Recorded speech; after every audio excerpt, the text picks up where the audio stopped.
दोस्तों आज के इस वीडियो में हम बात करने वाले हैं आरआरबी एएलपी वैकेंसी 2026 के बारे में।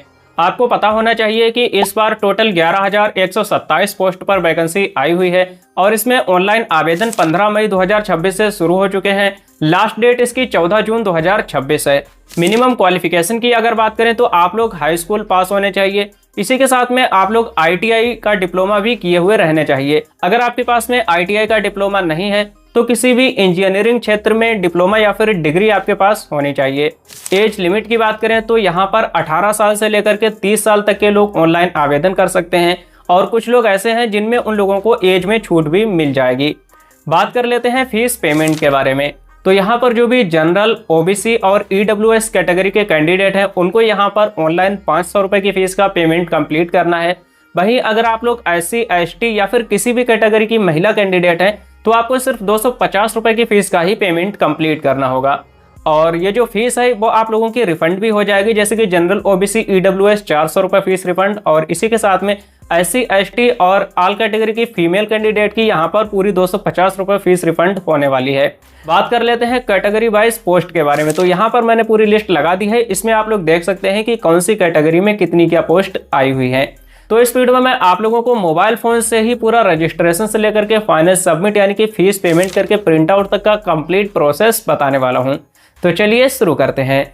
सबसे पहले आप लोगों को रेलवे की इस वाली वेबसाइट पर आ जाना है, जिसका डायरेक्ट लिंक मैं आपको इस वीडियो के डिस्क्रिप्शन बॉक्स में दे दूंगा। इसके बाद कुछ नीचे की साइड में आ जाना है। अगर आपको इसकी नोटिफिकेशन डाउनलोड करना है तो यहाँ पर क्लिक करके आप लोग इसकी नोटिफिकेशन को डाउनलोड कर सकते हैं। अब इसमें ऑनलाइन आवेदन आप लोग यहाँ से भी कर सकते हैं। अप्लाई का ऑप्शन देखने को मिल जाएगा या फिर ऊपर की साइड में भी अप्लाई का ऑप्शन मिलेगा। इस वाले ऑप्शन पर क्लिक करेंगे। अगर आपने आरआरबी का कोई भी फॉर्म पहले अप्लाई नहीं किया है तो आप लोगों को यहाँ पर क्रिएट एन अकाउंट का ऑप्शन मिलेगा। हमें इसी वाले ऑप्शन पर एक बार क्लिक कर देना है। लेकिन अगर आप लोग इससे पहले भी 2024 या फिर 2025 में जो भी आरआरबी के अंतर्गत वैकेंसियां आई थी उनमें अगर आप लोगों ने फॉर्म अप्लाई किया है तो आप लोग यहाँ पर उसी रजिस्ट्रेशन के माध्यम से लॉगिन कर सकते हैं। दोबारा से आप लोगों को OTR रजिस्ट्रेशन करने की ज़रूरत नहीं पड़ेगी। चलिए मैं आप लोगों को यहाँ पर रजिस्ट्रेशन और पासवर्ड क्रिएट करने का भी प्रोसेस बता देता हूँ। तो यहाँ पर हमें ओके वाले ऑप्शन पर एक बार क्लिक कर देना है। क्लिक करने के बाद में यहाँ पर जो भी न्यू कैंडिडेट हैं उनको OTR रजिस्ट्रेशन करना है। सबसे पहले हमें यहाँ पर अपनी नेशनलिटी सेलेक्ट कर लेना है, जैसे कि हमने यहाँ पर इंडियन सेलेक्ट कर लिया। इसके बाद यहाँ पर आप लोगों को अपनी पर्सनल इन्फॉर्मेशन को फिल करना है, जिसमें कि यहाँ पर अपने फुल नेम को एंटर करेंगे। जो भी आप लोगों के हाई स्कूल की मार्कशीट में है सेम टू सेम वही नेम यहाँ पर एंटर करना है। दोबारा से आप लोगों को यहाँ पर अपने फुल नेम को एंटर कर देना है। इसके बाद में अगर आपने कभी भी नेम को चेंज किया है तो यस करेंगे और उसकी इन्फॉर्मेशन को भी आप लोगों को फिल करना है। अगर नहीं किया है तो नो वाले ऑप्शन को सिलेक्ट करना है। डेट ऑफ बर्थ आप लोगों को इस कैलेंडर के माध्यम से सिलेक्ट कर लेनी है। दोबारा से आपको अपनी डेट ऑफ बर्थ को सिलेक्ट करना है। इसके बाद यहाँ से आप लोगों को अपना जेंडर सेलेक्ट कर लेना है और यहाँ पर आप लोगों को अपने पिताजी के नेम को फिल करना है। इसके बाद दोबारा से पिताजी के नेम को फिल करेंगे।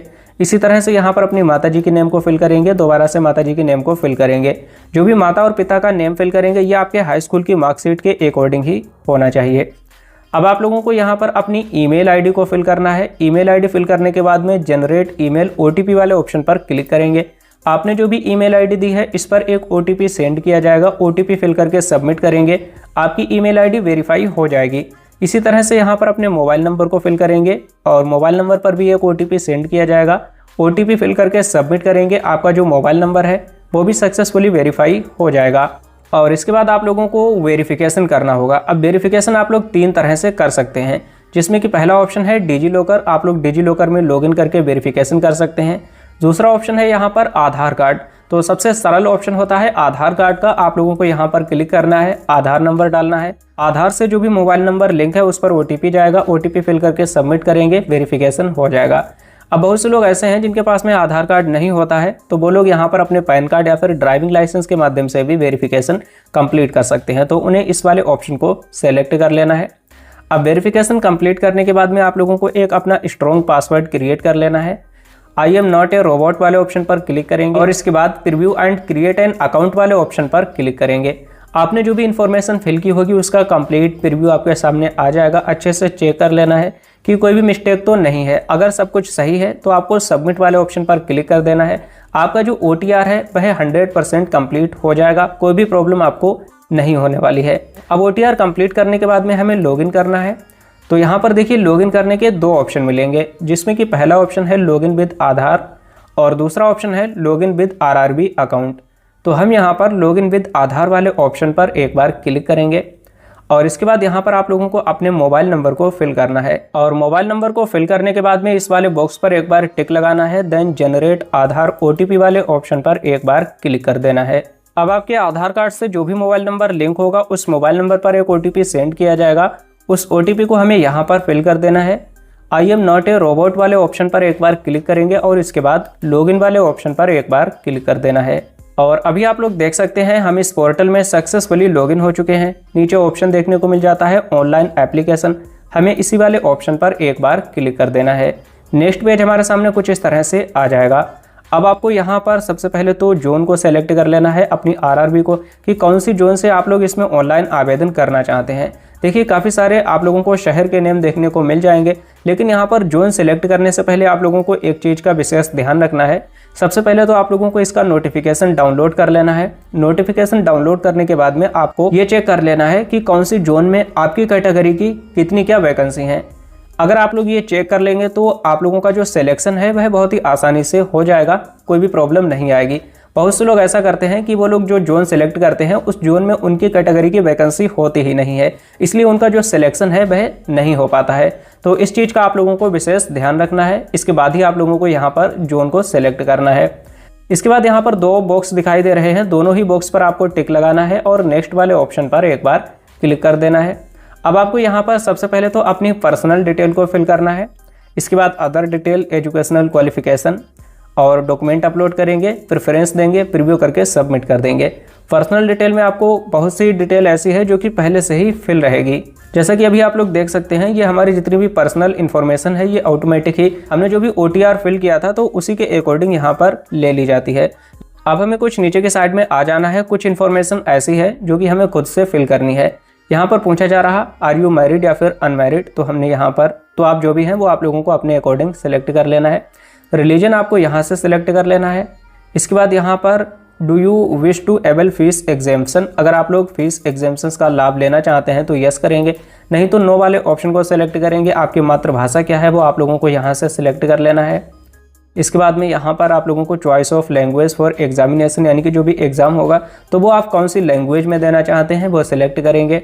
परमानेंट विजुअल मार्क, यानी कि आप लोगों के सिर, पैर, चेहरे या फिर पीठ कहीं पर भी कोई भी ऐसा मार्क है जिससे कि आप लोगों की पहचान की जा सके, तो उसके बारे में आप लोगों को यहाँ पर इन्फॉर्मेशन देनी है। कोई भी पहला मार्क है तो यहाँ पर फिल करेंगे, कोई भी दूसरा मार्क है तो उसकी इन्फॉर्मेशन यहाँ पर दे सकते हैं। और अब आप लोगों को यहाँ पर अपनी कम्युनिटी डिटेल को फिल करना है, यानी कि आप लोग कौन सी कैटेगरी से आते हैं, जैसे कि जनरल, SC, ST, OBC या फिर EWX। अगर आप लोग जनरल वाले ऑप्शन को सेलेक्ट करते हैं तो आपको यहाँ पर कोई भी डिटेल फिल करने की ज़रूरत नहीं है। वहीं अगर आप लोग यहाँ पर OBC वाले ऑप्शन को सेलेक्ट करते हैं तो यहाँ पर आप लोगों को आई अंडरस्टैंड वाले ऑप्शन पर क्लिक करना है। अब OBC देखिए दो कैटेगरी में आते हैं, पहला तो है OBC नॉन क्रीमी लेयर और दूसरा क्रीमी लेयर। जैसे कि अगर आप लोग नॉन क्रीमी लेयर में आते हैं तो यहाँ पर आपके फैमिली की जो टोटल एनुअल इनकम है वह 8 लाख रुपए पर एनम से अधिक नहीं होनी चाहिए, तो आप लोग यहाँ पर नॉन क्रीमी लेयर में आते हैं। यहाँ पर आई अंडरस्टैंड वाले ऑप्शन पर क्लिक करेंगे और यहाँ पर आप लोगों को अपने NCL सर्टिफिकेट की भी इंफॉर्मेशन को फिल करना है। जो भी आप लोगों का NCL सर्टिफिकेट है वह 1 अप्रैल 2026 के बाद का होना चाहिए, इससे पहले का नहीं होना चाहिए। आई अंडरस्टैंड वाले ऑप्शन पर क्लिक करेंगे। अब यहाँ पर आप लोगों को अपने नेम को फिल करना है जो भी आप लोगों के NCL सर्टिफिकेट पर है। यहाँ पर सर्टिफिकेट नंबर फिल करेंगे। इसके बाद में किसके द्वारा इशू हुआ है आपका सर्टिफिकेट वो आप लोगों को इसमें से सिलेक्ट कर लेना है। आपके सर्टिफिकेट पर ही दिया हुआ रहता है कि किसके द्वारा इशू हुआ है, कौन सी स्टेट से इशू हुआ है, उस स्टेट का नाम यहाँ से सेलेक्ट करेंगे और यहाँ पर इस कैलेंडर के माध्यम से डेट को सेलेक्ट कर लेंगे, कौन सी डेट को आपका सर्टिफिकेट इशू हुआ है। सेम इसी तरह से अगर आप लोग SC या फिर ST कैटेगरी से आते हैं तो आप लोगों को यहाँ पर SC या फिर ST सर्टिफिकेट की इंफॉर्मेशन को फिल करना होगा। कुछ नीचे की साइड में आ जाना है। अब हमें यहाँ पर अपने पोस्टल एड्रेस को फिल करना है। अब देखिए एड्रेस दो तरह के होते हैं, एक प्रेजेंट एड्रेस और दूसरा परमानेंट एड्रेस। तो सबसे पहले हमें यहाँ पर अपने प्रेजेंट एड्रेस को फिल करना है, जिसमें कि स्टेट का नाम सेलेक्ट करेंगे, डिस्ट्रिक्ट का नाम सेलेक्ट करेंगे, कंप्लीट एड्रेस यहाँ पर फिल करेंगे। इसके बाद प्रेजेंट नियरेस्ट सिटी या फिर मेजर टाउन का नाम यहाँ पर फिल करेंगे। आपके एरिया का जो पिन कोड है वो यहाँ पर आपको फिल कर देना है। इसी तरह से परमानेंट एड्रेस फिल करेंगे। अगर आपका करंट एड्रेस और परमानेंट एड्रेस दोनों सेम है तो ये जो बॉक्स दिखाई दे रहा इस पर एक बार टिक लगा देना है, तो सेम एड्रेस ही यहाँ पर भी आ जाएगा। और इसके बाद हमें सेव वाले ऑप्शन पर क्लिक करके नेक्स्ट वाले ऑप्शन पर एक बार क्लिक कर देना है। क्लिक करने के बाद में देखिए लिखा हुआ है I hereby consent that my refund may be credited to the bank. अब आप लोगों को यहाँ पर बैंक अकाउंट को ऐड करना है, जिस भी बैंक अकाउंट में आप लोग फीस रिफंड पाना चाहते हैं। तो यहाँ पर हमें आई अंडरस्टैंड एंड एग्री वाले ऑप्शन पर क्लिक कर देना है। कुछ नीचे की साइड में आ जाना है। क्या आप एक सर्विसमैन हैं? अगर हैं तो यस करेंगे, नहीं तो नो वाले ऑप्शन को सिलेक्ट कर लेना है। और अगर आप लोग ईबीसी के अंतर्गत आते हैं तो यहाँ पर यस करेंगे, नहीं तो इसमें भी हमें नो वाले ऑप्शन को सिलेक्ट कर लेना है। अब देखिए बहुत से लोग कंफ्यूज हैं कि ईबीसी क्या होता है, तो यहाँ पर यस वाले ऑप्शन पर जब आप क्लिक करेंगे तो यहाँ पर आप लोग देख सकते हैं इकोनॉमिकली बैकवर्ड क्लास इसकी फुल फॉर्म होती है। और यहाँ पर जो फैमिली इनकम है वह 50,000 रुपये से भी कम है, तो आप लोग ईबीसी के अंतर्गत आएंगे। इसी के साथ में अगर आप लोग बीपीएल कार्ड होल्डर हैं तो भी आप लोग ईबीसी के अंतर्गत आते हैं। तो आपको पता होगा आप लोग ईबीसी में हैं या फिर नहीं, अपने अकॉर्डिंग सेलेक्ट कर लेना है। Details of serving railway applicant, तो अगर आप लोग कोई भी रेलवे एम्प्लॉय हैं तो यहाँ पर यस करेंगे, नहीं तो नो वाले ऑप्शन को सिलेक्ट करेंगे। अब यहाँ पर आप लोगों को करंट डिपार्टमेंट या फिर ऑर्गेनाइजेशन का नाम सेलेक्ट करना है, जैसे कि आप सेंट्रल गवर्नमेंट में हैं या फिर स्टेट गवर्नमेंट में। अगर किसी में नहीं है तो नॉट एप्लीकेबल वाले ऑप्शन को सिलेक्ट कर लेना है। इसके बाद यहाँ पर आर यू कोर्स कंप्लीटेड, आपने कोई भी कोर्स कंप्लीट किया है और उसकी आप लोगों ने अप्रेंटिस वगैरह कंप्लीट कर ली है एनसीबीटी के अंतर्गत, तो आप यहाँ पर यस करेंगे, नहीं तो इसमें भी आप लोगों को नो वाले ऑप्शन को सिलेक्ट कर लेना है। अब देखिए यहाँ पर आप लोगों को अपने बैंक अकाउंट को ऐड करना है, जैसे कि हमने यहाँ पर बैंक अकाउंट ऐड कर रखा है। चलिए मैं आप लोगों को दोबारा से ऐड करके दिखा देता हूँ। चेंज अकाउंट डिटेल वाले ऑप्शन पर क्लिक करेंगे। अब यहाँ पर आप लोगों को बैंक अकाउंट ऐड करने के लिए कोई भी बैंक अकाउंट नंबर की ज़रूरत नहीं पड़ेगी, यहाँ पर आपको सिर्फ अपने आधार नंबर की ज़रूरत पड़ेगी।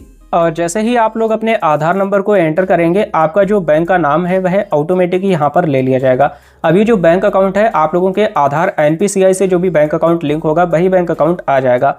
अगर आपके आधार डीबीटी प्लस एनपीसीआई से कोई भी बैंक अकाउंट लिंक नहीं है और आपको लिंक करना है, या फिर पहले किसी भी बैंक में लिंक था और आपको चेंज करना है, तो आप बहुत ही आसानी से कर सकते हैं।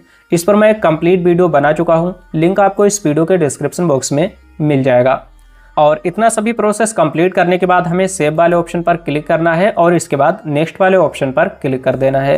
अब नेक्स्ट पेज हमारे सामने कुछ इस तरह से आ जाएगा। एजुकेशनल क्वालिफिकेशन की डिटेल आप लोगों को यहाँ पर फिल करनी होगी, जिसमें कि सबसे पहले तो आप लोगों को हाई स्कूल की एजुकेशनल क्वालिफिकेशन की इन्फॉर्मेशन फिल करना है।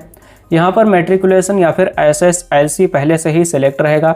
हाई स्कूल आपने कौन सी स्टेट से उत्तीर्ण किया है तो वो आपको यहाँ से सिलेक्ट कर लेना है। डिस्ट्रिक्ट का नाम सेलेक्ट करेंगे, बोर्ड का नाम सेलेक्ट करेंगे, डेट ऑफ पासिंग इस कैलेंडर के माध्यम से सेलेक्ट करना है, रोल नंबर यहाँ पर फिल करेंगे और इसी के साथ में सर्टिफिकेट सीरियल नंबर फिल करके सबमिट वाले ऑप्शन पर क्लिक कर देंगे तो आपकी यहाँ पर हाई स्कूल की इन्फॉर्मेशन ऐड हो जाएगी। अब दोबारा से आपको सेलेक्ट वाले ऑप्शन पर क्लिक करना है। इनमें से आप लोग कोई भी कोर्स किए हुए होना चाहिए, जैसे कि यहाँ पर ITI हो गया या फिर डिग्री इन इंजीनियरिंग या फिर 3 ईयर डिप्लोमा इन इंजीनियरिंग, तो इनमें से कोई भी कोर्स आप लोग किए हुए रहने चाहिए। जैसे कि हमने यहाँ पर ITI वाले ऑप्शन को सिलेक्ट कर लिया। अब आपको यहाँ पर ट्रेड का नाम सेलेक्ट करना है, कौन सी ट्रेड से आपने ITI कंप्लीट की है। स्टेट का नाम आपको यहाँ से सिलेक्ट कर लेना है। इसके बाद यहाँ से आप लोगों को अपने डिस्ट्रिक्ट का नाम सेलेक्ट करना है, जिस भी डिस्ट्रिक्ट से आपने ITI का कोर्स कंप्लीट किया है। यहाँ पर आप लोगों को इंस्टीट्यूट के नेम को फिल कर देना है। डेट ऑफ पासिंग इस कैलेंडर के माध्यम से सेलेक्ट करेंगे। इसी के साथ में यहाँ पर सर्टिफिकेट इशूड बाई NCBT के अंतर्गत आपका सर्टिफिकेट इशू हुआ है या फिर SCBT, वो आपके सर्टिफिकेट पर दिया हुआ रहता है, उसी में से देख करके फिल करेंगे। और यहाँ पर आप लोगों को सर्टिफिकेट टाइप सेलेक्ट कर लेना है और इसके बाद आपको ऐड वाले ऑप्शन पर एक बार क्लिक कर देना है। यहाँ पर अभी आप देख सकते हैं एजुकेशनल क्वालिफिकेशन हमारी ऐड हो चुकी है। अब हमें नेक्स्ट वाले ऑप्शन पर एक बार क्लिक कर देना है। क्लिक करने के बाद में अब यहाँ पर देखिए कैमरा की परमिशन मांगी जाएगी, जिसे कि आप लोगों को अलाउ कर देना है और आपको अपने एक लाइव फोटो को कैप्चर करना है और साथ ही आप लोगों को अपने डॉक्यूमेंट्स को भी अपलोड करना होगा। इसके बाद आपको कुछ नीचे की साइड में आ जाना है और यहाँ पर आप लोगों को अपने एक लाइव फोटो को कैप्चर करना है। जो भी फोटो आपके आधार में है सेम टू सेम आपके फेस से मैच होना चाहिए, तभी आप लोगों का यहाँ पर फोटो कैप्चर हो पाएगा। यहाँ पर देखिए 2 ऑप्शन मिल जाते हैं। पहला ऑप्शन है कैप्चर लाइव इमेज और दूसरा ऑप्शन है capture live image from mobile. तो अगर आप लोग मोबाइल फ़ोन से ही अप्लाई कर रहे हैं तो डायरेक्ट यहाँ पर कैप्चर लाइव इमेज का ऑप्शन देखने को मिल जाता है, यहाँ से आप लोग कैप्चर कर सकते हैं। लेकिन अगर आप लोग अपने कंप्यूटर, लैपटॉप या फिर पीसी के माध्यम से फॉर्म अप्लाई कर रहे हैं तो नीचे जो ऑप्शन है capture live image from mobile, इस वाले ऑप्शन पर क्लिक करना है। एक QR कोड आ जाएगा, इस QR कोड को अपने मोबाइल फ़ोन के माध्यम से स्कैन करना है और इसके बाद आप लोगों को लॉगिन करना है। देन इसके बाद अपने लाइव फ़ोटो को अपने मोबाइल फ़ोन के माध्यम से कैप्चर करना है। तो मैं यहाँ पर मोबाइल फ़ोन के माध्यम से ही अपने फॉर्म को अप्लाई कर रहा हूँ, इसलिए हम यहाँ पर कैप्चर लाइव इमेज इस वाले ऑप्शन पर क्लिक करेंगे। और क्लिक करने के बाद में यहाँ पर कुछ इंस्ट्रक्शंस दिए गए हैं, जैसे कि आप लोग पहले 3 बार में फ़ोटो को कैप्चर कर सकते हैं। 3 बार अगर सही से कैप्चर नहीं होता है तो 5 मिनट का आपको वेट करना है, इसके बाद आप लोग कैप्चर कर सकते हैं। नीचे आपको कैप्चर लाइव इमेज वाले ऑप्शन पर क्लिक करना है। आर यू ए ट्वाइन, अगर आप लोग हमशक्ल हैं 2 लोग तो आपको यस करना है, नहीं तो नो वाले ऑप्शन को सिलेक्ट कर लेना है और इसके बाद कैप्चर लाइव इमेज वाले ऑप्शन पर एक बार क्लिक कर देना है। यहाँ पर जो भी रेड कलर का सर्कल दिखाई दे रहा है, इस सर्कल के बिल्कुल बीचों बीच में अपने फेस को रखना है। साथ ही आप लोग जहाँ पर खड़े हो बैकग्राउंड बिल्कुल क्लीन होना चाहिए, कोई भी ऑब्जेक्ट बैकग्राउंड में नहीं होना चाहिए और आपके फेस पर प्रॉपर लाइटिंग आनी चाहिए, कोई भी चश्मा वगैरह आपने ना पहना हो। तो इस तरह से आप लोगों को अपने फ़ोटो को यहाँ पर कैप्चर कर लेना है। जैसे ही सेंटर में आपका फ़ोटो आएगा ऑटोमेटिक यहाँ पर आपका जो फेस है वह कैप्चर कर लिया जाएगा। और अभी आप देख सकते हैं यहाँ पर जो हमारा फोटो है कुछ इस तरह से कैप्चर होके आ चुका है। फोटो को कैप्चर करने के बाद कुछ नीचे की साइड में आ जाना है। यहाँ पर आप लोगों को अपने सिग्नेचर को अपलोड करना है। सिग्नेचर का साइज आपको ध्यान रखना है, मिनिमम साइज 30 KB रहना चाहिए और मैक्सिमम यहाँ पर 49 KB आपका सिग्नेचर का साइज रहना चाहिए। DPI भी आप लोग यहाँ पर देख सकते हैं, यहाँ पर हाइट 60 px में होनी चाहिए और विड्थ यहाँ पर 140 px DPI में होनी चाहिए। सबसे पहले आप लोगों को किसी सादा कागज़ पर अपने सिग्नेचर को कर लेना है, इसके बाद में आप लोगों को उसे रिसाइज करना है DPI और KB के हिसाब से, और सिग्नेचर को रिसाइज करने के बाद ही आप लोगों को यहाँ पर अपलोड करना है। सिग्नेचर अपलोड करने के लिए ब्राउज वाले ऑप्शन पर क्लिक करेंगे, जहाँ कहीं पर भी आपके सिग्नेचर रखे हैं आपको सेलेक्ट करना है और इसके बाद अभी आप देख सकते हैं हमारे सिग्नेचर यहाँ पर सक्सेसफुली अपलोड हो चुके हैं। यहाँ पर एक बॉक्स दिखाई दे रहा है, इस वाले बॉक्स पर एक बार टिक लगा देना है और भी कुछ नीचे की साइड में आ जाना है। यहाँ पर जो भी इंस्ट्रक्शंस वगैरह दिए गए हैं अच्छे से रीड कर लेना है। देन इसके बाद सेव वाले ऑप्शन पर क्लिक करके नेक्स्ट वाले ऑप्शन पर एक बार क्लिक कर देना है। जैसे ही क्लिक करेंगे हमारी जो इन्फॉर्मेशन है सक्सेसफुली सबमिट हो चुकी है। अब हमें यहाँ पर प्रेफरेंस दे करके फॉर्म का प्रीव्यू करना है और इसके बाद सबमिट कर देना है। तो अभी आप लोग देख सकते हैं हमारी क्वालिफिकेशन के अकॉर्डिंग सिर्फ हम 2 ही प्रेफरेंस दे सकते हैं, जिसमें कि यहाँ पर NWR असिस्टेंट लोको पायलट और दूसरा प्रेफरेंस है यहाँ पर WCR असिस्टेंट लोको पायलट। तो हम यहाँ पर दोनों में ही प्रेफरेंस को दे देंगे। प्लस वाले आइकॉन पर क्लिक करेंगे तो दोनों ही यहाँ पर पोस्ट जो हैं वो ऑटोमेटिक आ जाएंगी। अब नीचे की साइड में आ जाना है, इस वाले बॉक्स पर एक बार टिक लगा देना है और यहाँ पर आप लोगों को CBT2 सिलेक्ट करने का ऑप्शन आ जाएगा। तो यहाँ पर हम सिलेक्ट वाले ऑप्शन पर क्लिक करेंगे और इसमें हमने जो भी अपनी ट्रेड ITI की क्वालिफिकेशन फिल करते समय फिल की थी तो सेम वही ट्रेड सिलेक्ट करने का ऑप्शन आ जाएगा। हमने यहाँ पर उस ट्रेड का नाम सिलेक्ट कर लिया। इसके बाद में और भी नीचे की साइड में आएंगे, डिक्लेरेशन देना है। यहाँ पर जो भी बॉक्स दिखाई दे रहे हैं इन सभी बॉक्स पर आपको टिक लगा देना है। यहाँ पर आप लोगों को अपने प्लेस का नाम एंटर करना है। प्लेस में आप अपने सिटी, टाउन या फिर डिस्ट्रिक्ट का नाम भी फिल कर सकते हैं और प्लेस का नाम फिल करने के बाद में जिस भी डेट को आप लोग फॉर्म अप्लाई कर रहे हैं वो डेट ऑटोमेटिक ही यहाँ पर आ जाएगी और यहाँ पर हमें सेव वाले ऑप्शन पर क्लिक कर देना है। हमारी इन्फॉर्मेशन सेव हो चुकी है। प्रीव्यू एप्लीकेशन वाले ऑप्शन पर एक बार क्लिक करेंगे तो हमारे एप्लीकेशन का कंप्लीट प्रीव्यू कुछ इस तरह से देखने को मिल जाएगा। अभी यहाँ पर कंप्लीट प्रीव्यू नहीं दिख रहा, 3 डॉट पर एक बार क्लिक करेंगे और इसके बाद आपको यहाँ पर डेस्कटॉप साइट वाले ऑप्शन पर क्लिक कर देना है। तो अभी आप लोग देख सकते हैं हमारे फॉर्म का पूरा प्रीव्यू कुछ इस तरह से देखने को मिल जाएगा। आप कुछ नीचे की साइड में आ जाना है, अच्छे से आप लोगों को चेक कर लेना है कि इसमें कोई भी मिस्टेक तो नहीं है। अगर कोई भी मिस्टेक है तो आप लोग अभी इस वाले फॉर्म में करेक्शन कर सकते हैं, लेकिन अगर सब कुछ सही है, कोई भी मिस्टेक नहीं है तो यहाँ पर आप लोगों को एक ऑप्शन देखने को मिल जाएगा, I have rechecked the above details and found correct. हमें इस वाले बॉक्स पर टिक लगाना है और इसके बाद सबमिट वाले ऑप्शन पर एक बार क्लिक कर देना है। जैसे ही सबमिट वाले ऑप्शन पर क्लिक करेंगे यहाँ पर देखिए एक बार और आपको बताया जाएगा, applicant will not be able to make any corrections in the online application after submission. यानी कि अगर आप लोग यहाँ पर एक बार फॉर्म को सबमिट कर देते हैं इसके बाद आप लोग कोई भी करेक्शन अपने फॉर्म में नहीं कर सकते हैं। इसलिए आप लोगों को अच्छे से एक बार और चेक कर लेना है। देन इसके बाद आपको सबमिट वाले ऑप्शन पर क्लिक कर देना है। जैसे ही आप लोग सबमिट वाले ऑप्शन पर क्लिक करेंगे, फीस पेमेंट करने का ऑप्शन आ जाएगा। अपनी कैटेगरी के अकॉर्डिंग आप लोगों को फीस की पेमेंट करनी है। जैसे ही फीस का पेमेंट कंप्लीट करेंगे, आपका जो फॉर्म है सक्सेसफुली यहाँ से सबमिट हो जाएगा। अब फॉर्म सबमिट होने के बाद में आप लोगों को इसका अगर प्रिंट आउट निकालना है तो दोबारा से आप लोगों को इसी वाले पोर्टल पर आ जाना है। यहाँ पर फिर से हमें अप्लाई वाले ऑप्शन पर क्लिक करके ऑलरेडी हैव एन अकाउंट वाले ऑप्शन पर क्लिक करेंगे और क्लिक करने के बाद यहाँ से आप लोगों को अपने मोबाइल नंबर के माध्यम से लॉगिन कर लेना है। देन माई एप्लीकेशन सेक्शन में जाकर के आप लोग इसका जो फाइनल प्रिंट आउट है वह डाउनलोड कर सकते हैं और इसके बाद आप लोग उस प्रिंट आउट को निकाल करके अपने पास में सुरक्षित करके रख सकते हैं।